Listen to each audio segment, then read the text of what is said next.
নমস্কার বন্ধুরা, আমি নীল নীল অধিকারী লোকু ইউটিউব পেজ থেকে চলে এলাম আজকে ফের অনেকদিন পর আপনাদের জন্য আরেকটি নতুন ভিডিও নিয়ে। হ্যাঁ বন্ধুরা, অনেকদিন পর ফের এলাম। দেখছেন যে পুরোপুরি এখন গরমকাল পড়ে গেছে, মানে একটা মরশুম শেষ হয়ে আর একটা নতুন মরশুমে আমরা পা দিয়ে দিয়েছি, শীত থেকে গরম। তো বন্ধুরা, মোটামুটি গরমকাল চলে এলো। এখন গরমকাল এলে তো আপনারা জানেন, গরমকাল ভালোতে এলে তার সাথে আইপিএলও আছে। তো এখন আইপিএল এরই সিজন চলছে, খুব দুর্দান্ত আইপিএল এর প্রত্যেকটা ম্যাচ চলছে। তো আমি তো আইপিএল নিয়ে সেরকম বানাই না, যদিও এই বছর বানাবো, কারণ যেহেতু এখন ফুটবল ম্যাচ নেই, ইস্ট বেঙ্গলের ম্যাচ নেই, তাই আমার প্রিয় দল আরসিবির যেদিন যেদিন খেলা থাকবে সেদিন সেদিন আনবো। যদিও আজকে আরসিবির খেলা আছে, কিন্তু এখনের ভিডিওটা কিন্তু আমার আরসিবি নিয়ে না বন্ধুরা। এখন আমি এলাম বন্ধুরা, আপনারা জানেন যে গতকাল একটি খেলা অনুষ্ঠিত হয়েছিল, ভারত বনাম বাংলাদেশ ফুটবল ম্যাচ।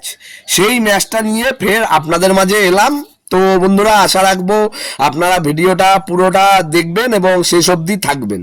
বন্ধুরা, আপনারা জানেন যে গতকাল শিলং লাজম এফসির মাঠে বা মেঘালয়ের রাজধানী শিলংয়ে একটি ফুটবল ম্যাচ অনুষ্ঠিত হয়েছিল, যেটা এফসি এশিয়ান ড্রিম, আমরা তো অনেক কিছু ভাবছি, ওয়ার্ল্ড কাপ কোয়ালিফায়ার হেনা তেনা, যাই হোক।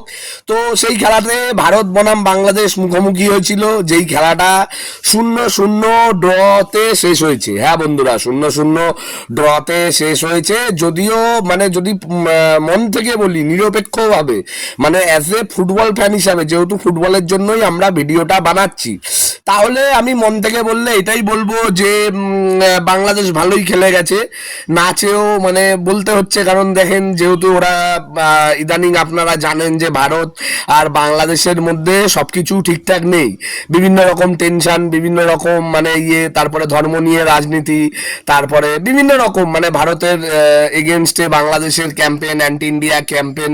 তো সেই সব ক্ষেত্রে ভারত আর বাংলাদেশের মধ্যে এখন সব ঠিকঠাক নেই।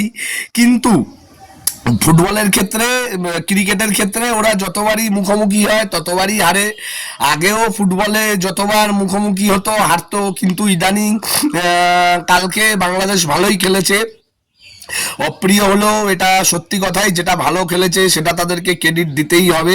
শুধু ভালো খেলেনি, ভালো একটা ডমিনেটও দেখিয়ে দিয়েছে, যে কি মানে সব কিছুতে ভারতের থেকে পিছিয়ে থাকার পরেও কিভাবে, মানে কোনো কিছু না থাকার পরেও কিভাবে ভালো করা যায়, সেই জিনিসটা কিন্তু গতকালকে বাংলাদেশ দেখিয়ে দিয়েছে। হ্যাঁ বন্ধুরা, আমি শুধু কিন্তু হামজা চৌধুরীর কথা বলবো না। হামজা চৌধুরী একটা ইংলিশ প্রিমিয়ার লিগের লেস্টার সিটিতে খেলা প্লেয়ার, আর আপনারা জানেন যে ইপিএল কত বড় হাই লেভেলের লিগ, ইপিএল আর লা লিগা। ফুটবলের যদি মানে শুরু আর শেষ হয়, তাহলে তাই মনে করি এই দুটো লিগই। যদিও আমরা ইন্ডিয়ান, আমাদের না চেয়েও, মানে আমি যদি মনের কথা বলি, আমি না চেয়েও আইএসএলকে আমাদের করতে হয়, যেহেতু আমাদের সবার প্রিয় দল খেলে, আর সেটা জেতার জন্যই আমরা 12 মাস একটা কম্পিটিশনের মধ্যে থাকি। মানে সেটা জেতার জন্য, আইএসএল জেতার জন্য কম্পিটিশনের মধ্যে থাকি, এবং আমরা আইএসএল খেলিও। তো সেই হিসাবে বললে ইপিএল তো বড় লিগের প্লেয়ার, আর বড় লিগের প্লেয়ার হলে, বড় প্লেয়ার হলে যেটা হওয়ার সেটাই হয়েছে। ও একাই বুঝে নিয়েছে, মানে হামজা চৌধুরী কালকে একাই বুঝে নিয়েছে ইন্ডিয়াকে সব কিছুর দিক দিয়ে, পাসিং, তারপরে স্পিড, তারপরে এন্ডুরেন্স, তারপরে মানে যত কিছু ফুটবলের হয়, স্কিল, হ্যাঁ মানে সব দিকেই হামজা কিন্তু বলছে 3-0। অনেকে বলছে যারা ভারতের ফুটবল দলের ফ্যান, কিন্তু 3-0 আমি বলবো না, মিনিমাম 2-0 হলেও বা 2-1 হলেও কিন্তু মানে ভারত জিততো ম্যাচটা। হ্যাঁ বন্ধুরা, ভারত কালকে যদি হামজা চৌধুরী না খেলতো, তাহলে ভারত চোখ বন্ধ করে ম্যাচটা জিতে যেত। কিন্তু যেহেতু হামজা চৌধুরী খেলেছে, ও তো একাই মানে মাঝ মাঠে খেলে ও একাই পুরো খেলাটাকে নিজের দখলে রেখেছিল। তো আমি তো বাংলাদেশি না যে আমি খালি হামজা হামজা বন্দনা করব, যেটা রিয়েল, যেটা দেখেছি, মানে যেটা খেলা দেখে ফিল করেছি, সেটাই বললাম বন্ধুরা, বাস্তব। কিন্তু সেদিনকের বাংলাদেশ ফুটবল দল আজকে এত ইন্ডিয়ার এগেনস্টে ভালো কি করে? অ্যাওয়ে ম্যাচ এসে ড্র করে চলে গেল, 1 পয়েন্ট নিয়ে চলে গেল। আর ভারতের কালকের যা খেলা ছিরি, আমার তো মনে হয় না যে বাংলাদেশে গিয়ে ভারত জিতবে। বা জিততে পারবে। হয়তো খুব বেশি হলে ইন্ডিয়ার পেপারে যদি খুব ভালো রেজাল্ট হয় তাহলে হয়তো ইন্ডিয়া ড্র করবে ম্যাচটা, আর না হলে হারবে। মানে ওই সেম ইস্ট বেঙ্গলের মতনই, মানে যেরকম ইস্ট বেঙ্গলের ভিডিও বানাই, ইস্ট বেঙ্গলের ক্ষেত্রে বিষয়টা যেরকম হয় এটা কিন্তু একই ধরনের, এটা আলাদা কিছু না বন্ধুরা। ইস্ট বেঙ্গলের ক্ষেত্রে আমরা আশা করেছিলাম, যেটা আমাদের আগদাগ এফসির সাথে খেলা হলো, প্রথম খেলাটা আমরা 1-0 গোলে হেরেছিলাম। তারপরে আশা মানে কার্লোস কুয়াদ্রার চলে আসছে, আমাদের অস্কার স্যার বলেছিলেন আমরা আগদাগে গিয়ে আগদাগকে হারাবো, কিন্তু সেখানে গিয়েও কিন্তু আমরা উল্টো 3টে না 4টে গোল খেয়ে গেছি। যাই হোক, সেম একই জিনিসই হয়তো ইন্ডিয়ার সাথে হবে। কিন্তু বিষয়টা বন্ধুরা এটা না, বিষয়টা হচ্ছে হঠাৎ ভারতের ফুটবলে এতটা অবনতি হলো কি করে? যেখানে আইপিএল হয় ভারতে ক্রিকেটে, সেখানে আইপিএল এর মতন মানে আইপিএল এর মতন বড় না হলেও একটা আইএসএল লিগ তো হয়েছে, মানে যেটা একটা মোটামুটি মানে ভিউও হয়, সবাই 7:30 থেকে খেলাটা দেখে, টিভি খুলে দেখে, সেটা পাঞ্জাবের লোকও দেখে, দিল্লির ফুটবল ফ্যানরাও দেখে, হায়দ্রাবাদের ফুটবল ফ্যানরাও দেখে, আবার আমাদের কলকাতার ফ্যানরা আর গোয়ার ফ্যানরা আর কেরালার ফ্যানরা তো দেখবেই, সেটা তাদের ফুটবল রক্তে। তো ভারতের ফুটবলের এত অবনতির কারণ যেটা মানে সেটা কিন্তু কালকে খেলার মাধ্যমে বন্ধুরা পরিষ্কার ফুটে উঠেছে। এখনো যদি ভারতের ফুটবল ম্যানেজমেন্ট বা এআইএফএফ এই বিষয়টার দিকে নজর না দেয় বন্ধুরা, বা এই বিষয়টার দিকে দৃষ্টি আকর্ষণ না করে, তাহলে আমার যেটা মনে হয় ভারতের ইন্টারন্যাশনাল লেভেলে ফুটবল খেলাটাই বন্ধ করে দেওয়া উচিত, অথবা ফুটবলের পেছনে যেই টাকাটা যত পার্সেন্ট টাকা খরচা হচ্ছে বেকার বেকার, সেই টাকাটা খরচও বন্ধ করে দিক। হ্যাঁ বন্ধুরা, এটাই আমার মনে হয়। কারণ কল্যাণ চৌবে সভাপতি হয়েছেন এখন, হ্যাঁ সেটা বড় কথা না, কিন্তু কল্যাণ চৌবে সভাপতি হওয়ার পরে ভারতের কিন্তু সেরকম কোনো সফলতা নেই বন্ধুরা। হ্যাঁ, সেরকম কোনো সফলতা নেই। হয়তো কল্যাণ চৌবে বা ওনার টিম যারা, বা আমাদের কলকাতার একটা নির্দিষ্ট ক্লাব, ফুটবল ক্লাবের ফ্যানরা, তারা হয়তো বলবে ভারত তো হারেনি, ড্র করেছে, এটাই অনেক।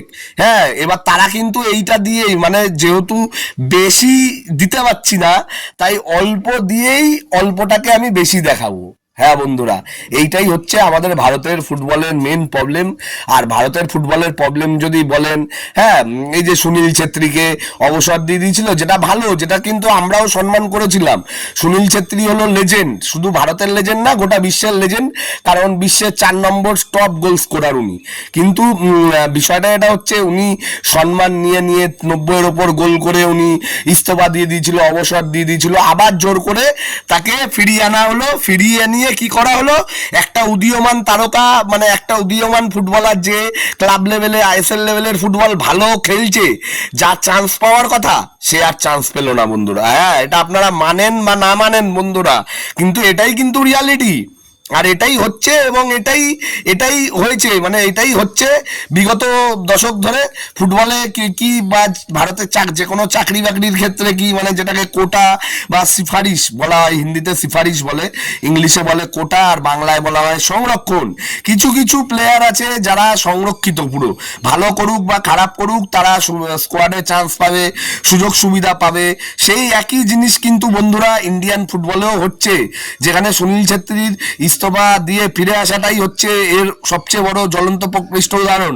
গতকাল যদি সুনীল ছেত্রী না খেলে যদি বিষ্ণু খেলতো, টোটাল খেলাটাই বন্ধুরা অন্যরকম হতো। আমি জানি না আপনারা কে কি বলবেন না বলবেন, আপনারা আমার পুরো ভিডিও দেখবেন কি দেখবেন না, কারণ পুরো কন্টেন্ট তো প্রথমে দেওয়া যায় না। গতকালকে যদি সুনীল ছেত্রী না খেলে বিষ্ণু খেলতো, ভারত চোখ বন্ধ করে খেলাটা জিততো। কারণ সুনীল ছেত্রী গতকাল যেরম যেরম মিস করেছে, ওগুলোকে মিস বলে না। আর তার থেকেও বড় ব্যাপার, মিস করছিস তো ঠিক আছে, অটোমেটিক ডাইভ দিয়ে পড়ে যাচ্ছে। আরে ভাই, এটা কি আইএসএল হচ্ছে নাকি যে তোর কমিটির টিম, কমিটির রেফারিরা রেফারিং করাবে? হ্যাঁ, তুই ইচ্ছা করে ডাইভ মেরে পড়ে যাচ্ছিস। যেরকম ভারতের ফুটবলে সুনীল ছেত্রী, মোহনবাগান সুপার জায়েন্ট, এরা লাগাতার মানে যেতে মানে টপেও আছে, র্যাঙ্কিংও টপে আছে, কিন্তু কিভাবে যেতে ভাই? তোরা যে জিতছিস মোহনবাগান সুপার জায়েন্ট, তোরা যে ভারতের জাতীয় ক্লাব, তোরা যে জিতছিস, গত বছরও লিগ শিল্ড জিতেছিস, এই বছরও লিগ শিল্ড জিতেছিস, এতে তোদের যারা পার্টিকুলার ফ্যান তাদেরই, তোদের শুধু আনন্দ, আর কিন্তু কিছুই না। দেশের ফুটবলের কিন্তু কোনো উন্নতি নেই। হ্যাঁ মানছি, লিস্টন কোলাকো, হ্যাঁ লিস্টন কোলাকো দুর্দান্ত খেলেছে, মোহনবাগান সুপার জায়েন্টেরই প্লেয়ার। বিশাল কাইত খেলেছে কালকে, মোহনবাগান সুপার জায়েন্টেরই প্লেয়ার। সুভাশিস বোস খেলেছে কালকে, থেকে মোহনবাগান সুপার জায়েন্টেরই প্লেয়ার। এরা মোটামুটি কেউ খারাপ খেলেনি, মোটামুটি একটা খেলাকে যেরকম খেলার বা যেরকম খেলা দরকার এরা কিন্তু সেরকমই খেলেছে। খুব যে হাই খেলেছে তাও বলবো না, আবার লো খেলেছে তাও না। কিন্তু যদি সুনীল ছেত্রী না খেলে, হ্যাঁ, যদি বিষ্ণু খেলতো বা মহেশ সিংকে, নরেম মহেশকে পরে যখন নামালো কতটা ভালো খেললো, হ্যাঁ, তা নরেম মহেশকে যদি না প্রথম থেকেই খেলাতো তাহলে তো ফলাফলটা অন্য হলেও হতে পারতো। আর কালকের ম্যাচ কিন্তু প্রত্যেকটা ভারতীয়কে আর ভারতের ফুটবল ফ্যানদের এবং গোটা বিশ্বে ভারতের ফুটবলের আসল চেহারা বেরিয়ে এসছে। এত বাজে বাজে রেফারিং, আমাদের ম্যাচ জেতার দরকার নেই ভাই।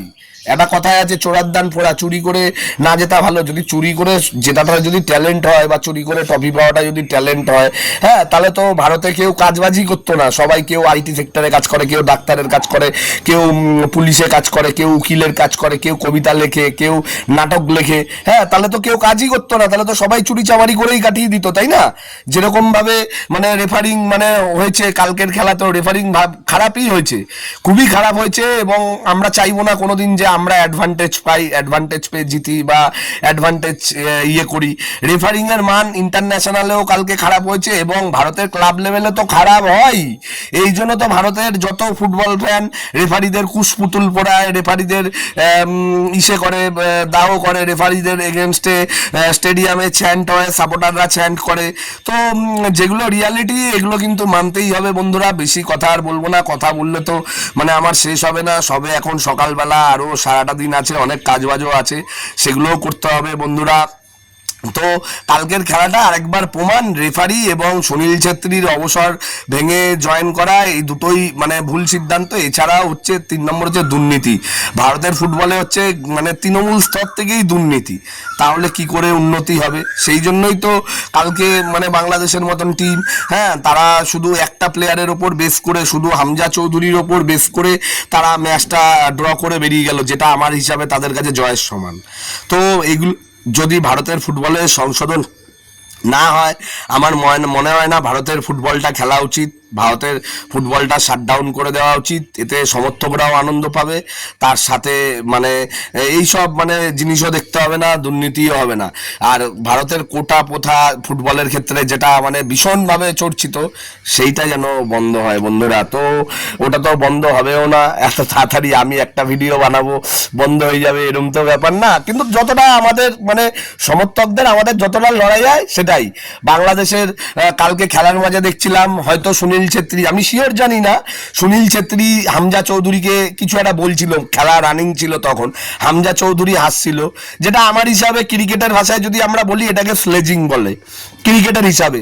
তো আমার মনে হয় না সুনীল ছেত্রীর মতন এত বড় প্লেয়ারকে হামজা চৌধুরী, যে সবে নতুন এসছে, যার কাছে কিন্তু অনলি টাকাটাই, টাকা আর ব্র্যান্ড ভ্যালুই, হামজা চৌধুরীর ট্যালেন্ট বা স্কিল কিন্তু এখন আমরা কেউ দেখিনি। ও ইপিএল খেলেছে, আমরা কেউ ইপিএল 12 মাস দেখা না। হামজা চৌধুরী যখন এশিয়ান লেভেলে ফুটবলে ভালো কিছু করবে তখনই আমরা দেখবো। যেখানে কালকে এশিয়ান লেভেলে ফুটবল খেলেছে এবং যথেষ্ট ভালোও করেছে হামজা, আমার হিসাবে, আমি তো নিরপেক্ষভাবে বলি, আপনারা জানেনই, যথেষ্ট ভালো খেলেছে। একা হামজার দমে কালকে খেলাটা বাংলাদেশ ড্র করে বেরিয়ে গেল। যদি হামজা না থাকতো কালকেও বাংলাদেশ হারে। আর সুনীল ছেত্রী যদি ওরকম গোলগুলো মিস না করতো, মানে 1:1 1:1 গোলগুলো সুনীল ছেত্রী যদি মিস না করতো, আর ছেত্রীর জায়গায় যদি বিষ্ণু থাকতো আর নরম মহেশ যদি প্রথম থেকে থাকতো, আর মানলো যদি ভারতীয় ফুটবল দলের কোচ না থাকতো, হ্যাঁ, আর ভারতের আইএসএল যদি 1 নম্বর লিগ না হতো, তাহলে ভারতের ফুটবল এমনি উন্নত হতো। যাক বন্ধুরা, বেশি কথা আর বলবো না। আপনারা যারা নীল অধিকারী লোকু ইউটিউব পেজের ভিডিওগুলো দেখেন তাদের জানাই অনেক অনেক অনেক ধন্যবাদ। আর আপনারা যারা নীল অধিকারী লোকু ইউটিউব পেজের ভিডিওগুলো দেখেন, সাবস্ক্রাইব করেননি, সাবস্ক্রাইব করে দেবেন। আপনারা জানেন যে আমার একটা সাবস্ক্রাইবে আমার অনেকটাই আপনাদের জন্য ভিডিও বানানোর এনার্জি আসে। তো বন্ধুরা, এতটাই চাইবো আগামী দিনে ভারতের ফুটবল আরো উন্নত হোক। এবং মাঠ নিয়েও একটা বিভ্রাট হয়েছিল, বাংলাদেশ যেটা কমপ্লেন করেছে ওদেরকে প্র্যাকটিসের জন্য ঠিকঠাক জায়গা দেওয়া হয়নি, এটা ওরা ভুল, কারণ ওরা বাংলাদেশ নিজেদের দেশে কিন্তু এর থেকেও খারাপ কোয়ালিটির মাঠে খেলে। ইন্ডিয়ায় এসে বাংলাদেশের দল সবসময় একটা বিশ্বমানের সুবিধা পায়, বিশ্বমানের। তো ওরা যেগুলো করছে বা প্রচার করছে সেটা ওরা ওদের মতন করুক, আমাদের কোনো যায় আসে না বন্ধুরা। কিন্তু যেগুলো আমাদের সংশোধন দরকার সেইগুলো কিন্তু আমাদের সংশোধন হওয়া উচিত। অনেক ধন্যবাদ বন্ধুরা। জয় ইস্ট বেঙ্গল আর জয় ভারত।